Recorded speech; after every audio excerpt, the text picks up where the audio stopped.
Có một món ăn trên thế giới mà chỉ cần mở nắp ra thôi là cả căn phòng có thể náo loạn. Nhiều người lần đầu ngửi thấy mùi phải bịt mũi bỏ chạy, có người nôn ngay tại chỗ. Còn trên mạng xã hội thì đầy video khách du lịch vừa mở hộp đã hoảng loạn như gặp vũ khí sinh học. Đó chính là món cá lên men nổi tiếng của Thụy Điển mang tên Surströmming, thứ được nhiều người gọi là món cá thối nhất trên thế giới. Trong video này xin được Việt hóa và gọi là cá trích thối cho nhanh. Điều thú vị là món này không xuất hiện ở một vùng nghèo đói hay nơi thiếu thực phẩm, mà lại đến từ một trong những quốc gia giàu có, sạch sẽ và văn minh bậc nhất ở trên thế giới.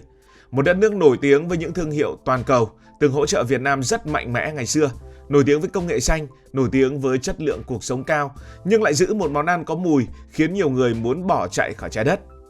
Vậy vì sao người Thụy Điển lại tạo ra món ăn kỳ lạ như vậy? Tại sao cá lại phải để lên men nặng mùi rồi mới ăn? Vì sao nhiều hãng hàng không cấm mang lên máy bay? Và điều sốc nhất, tại sao rất nhiều người Thụy Điển vẫn rất tự hào về món ăn này? Cá trích thối ở đây chính là cá trích Baltic được lên men trong một thời gian dài. Người ta bắt loại cá nhỏ sống ở vùng biển Baltic phía bắc của châu Âu, sau đó ướp muối nhẹ rồi cho lên men trong nhiều tháng trong thùng kín. Sau rồi cá được đóng hộp và quá trình lên men vẫn tiếp tục diễn ra cả khi hộp đã được niêm phong.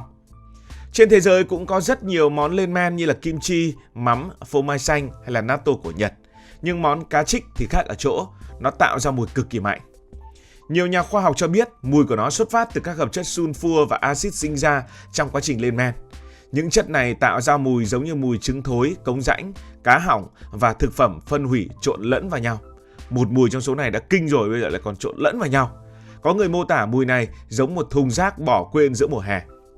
Điều đáng sợ là mùi của cá trích thối không chỉ nặng mà còn bám rất dai. Chỉ cần mở hộp trong phòng kín là rèm cửa, quần áo hay sofa ám mùi rất lâu. Vì vậy người dân Thụy Điển có một luật bất thành văn chỉ mở món này ở ngoài trời. Nhưng tại sao họ lại phải tạo ra một món siêu thối như vậy?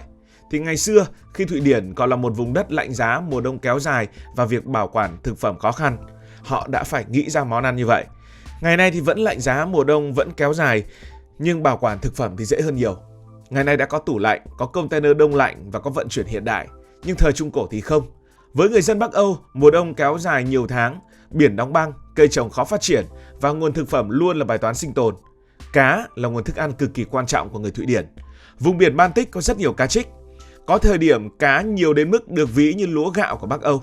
Nhưng bắt được nhiều cá không có nghĩa là ăn hết ngay được. Nếu không bảo quản tốt, cá nó sẽ hỏng rất nhanh. Thông thường thì người châu Âu dùng rất nhiều muối để ướp cá. Nhưng khoảng thế kỷ 16, muối ở Bắc Âu từng rất đắt đỏ. Có giai đoạn chiến tranh và thuế khóa khiến lượng muối nhập khẩu bị hạn chế mạnh. Người dân buộc phải dùng ít muối hơn bình thường. Và chính điều đó đã vô tình tạo ra món cá trích thối. Khi lượng muối không đủ nhiều, không đủ mặn để ngăn vi khuẩn hoàn toàn, cá bắt đầu lên men thay vì bị bảo quản theo kiểu thông thường. Ban đầu đây gần như là một kiểu tai nạn, nhưng rồi người ta phát hiện cá lên men vẫn ăn được, thậm chí có hương vị riêng. Như vậy là cái món này đã sinh ra từ bài toán sinh tồn, tiết kiệm muối và thích nghi với môi trường lạnh giá của Bắc Âu. Nhưng tại sao nó lại phải nặng mùi đến như vậy? Điểm đặc biệt nằm ở quá trình lên men. Cá được cho vào môi trường có lượng muối vừa đủ để ngăn vi khuẩn nguy hiểm, nhưng vẫn cho phép một số vi sinh vật hoạt động. Chúng phân giải protein và tạo ra hàng loạt hợp chất có mùi siêu mạnh. Trong quá trình đó sẽ sinh ra khí. Đó là lý do các hộp cá trích muối thường bị phồng lên giống như là sắp nổ. Ai lần đầu nhìn thấy tưởng là đồ hộp bị hỏng, nhưng thật ra đó là đặc điểm bình thường của những hộp ngon. Và đây là lúc câu chuyện máy bay xuất hiện. Do khí tích tụ bên trong, áp suất thay đổi trên máy bay có thể làm cái hộp này bị rò rỉ hoặc thậm chí là bùng ra. Mà nếu chuyện đó xảy ra trong khoang kín thì đúng là một thảm họa. Nhiều hãng hàng không từ chối vận chuyển món này vì nguy cơ hộp nổ và mùi lan ra khắp cabin. Một số sân bay và hãng bay Bắc Âu đặc biệt cảnh giác với món này. Có người còn nói rằng mở cái này trên máy bay chắc là đủ khiến cả chuyến bay đoàn kết. Đoàn kết ở chỗ tất cả đều đòi hạ cánh khẩn cấp. Cá trích thối không chỉ khó sống trên máy bay mà ở nhiều nơi công cộng người ta cũng cực kỳ dè chừng món này. Tuy nhiên điều thú vị là phần lớn không phải cấm bằng luật quốc gia mà là quy định nội bộ hoặc là luật bất thành văn vì mùi của nó quá mạnh. Ở Thụy Điển, nhiều người xem việc mở cá trích trong không gian kín chẳng khác nào giải tán đám đông và thả quả bao mùi như là chúng ta ăn hạt mít. Chính vì vậy món này thường chỉ được ăn ngoài trời trong các buổi tụ tập mùa hè hoặc ở những nơi thoáng khí. Ngoài câu chuyện nhiều hãng hàng không từ chối vận chuyển vì nguy cơ lon bị bục do áp suất, rất nhiều khách sạn ở Bắc Âu cũng không thích khách mở cá trích thối trong phòng của mình. Một số nơi thậm chí còn ghi chú rõ rằng nếu gây ám mùi sẽ bị tính phí vệ sinh. Lý do là mùi của món này cực kỳ bám dai vào rèm cửa, chăn ga, thảm và hệ thống điều hòa. Có nhân viên dọn phòng từng nói đùa rằng xử lý mùi của nó còn mệt hơn xử lý mùi thuốc lá hay là đồ ăn bị cháy. Không chỉ khách sạn, món này còn bị tránh ở chung cư, tàu điện, văn phòng, thang máy. Người Thụy Điển có một quy định ngầm rằng đừng bao giờ mở món này ở nơi đông người hoặc không gian kín. Có người nói vui rằng mở nó trong khu chung cư giống như tuyên chiến với hàng xóm. Ngay cả trong các lễ hội chuyên dành cho món này, người ta cũng thường mở lon ngoài trời hoặc là cố gắng mở dưới nước để giảm bớt mùi bốc lên quá mạnh. Thế là trên Internet, rất nhiều video vô tình hoặc là cố ý đã mở hộp rồi ngửi trực tiếp để tạo ra phản ứng hài hước. Nhưng thật ra thì người Thụy Điển không ăn theo kiểu đó. Họ như đã nói đều mở dưới nước hoặc ngoài trời để giảm mùi. Sau đó cá được ăn kèm với bánh mì mỏng, khoai tây, hành tím, kem chua hoặc rau thơm. Người Bắc Âu vốn có văn hóa ăn đồ ăn muối và lên men rất mạnh. Với họ, món này không phải là cá thối mà là một món ăn rất bình thường, giống như mắm tôm của chúng ta. Và nó cũng giống như nhiều món trên thế giới.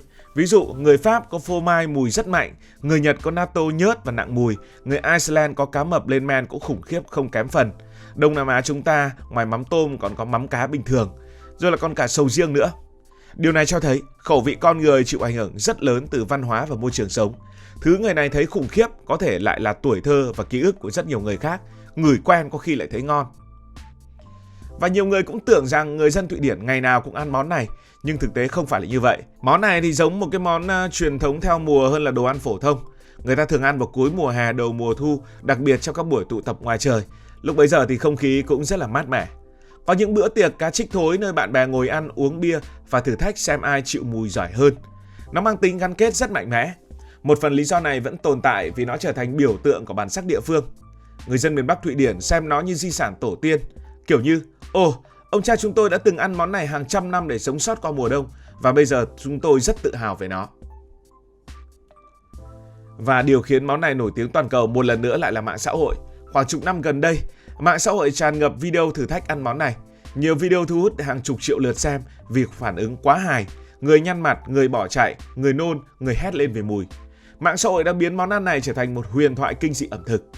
Nhưng điều thú vị là phần lớn video đều thiếu bối cảnh văn hóa. Người xem chỉ thấy một món ăn siêu thối mà quên rằng nó là sản phẩm của lịch sử sinh tồn Bắc Âu. Giống như bây giờ ai thử mắm tôm bằng cách là cho ra bát sau đó là húp, chứ không phải là trong quán bún đậu mắm tôm hoặc một vài món nào đó liên quan đến mắm tôm. Cá trích thối là một ví dụ rất thú vị về khả năng thích nghi của loài người. Ở vùng lạnh giá như là Scandinavia, con người phải tận dụng mọi nguồn thức ăn có thể. Qua nhiều thế hệ, thứ từng là giải pháp bắt buộc trở thành một hương vị quen thuộc và nghiện rồi đấy. Đó là điều xảy ra ở rất nhiều nơi trên thế giới. Người sống trên núi cao có món riêng, người sa mạc có món riêng, người vùng biển có kiểu bảo quản riêng. Vì vậy, cá trích thối có thể khiến rất nhiều người phải khóc thét, nhưng nó vẫn là một phần rất đặc biệt trong văn hóa của Thụy Điển. Và biết đâu, nếu một người Thụy Điển lần đầu ngửi mùi mắm tôm hay sầu riêng Việt Nam, phản ứng của họ cũng chẳng khác gì chúng ta khi mở hộp cá lên men của họ ra đâu. Thế nên đừng chê cười họ. Cảm ơn vì đã quan tâm theo dõi câu chuyện này. Bạn dám thử không?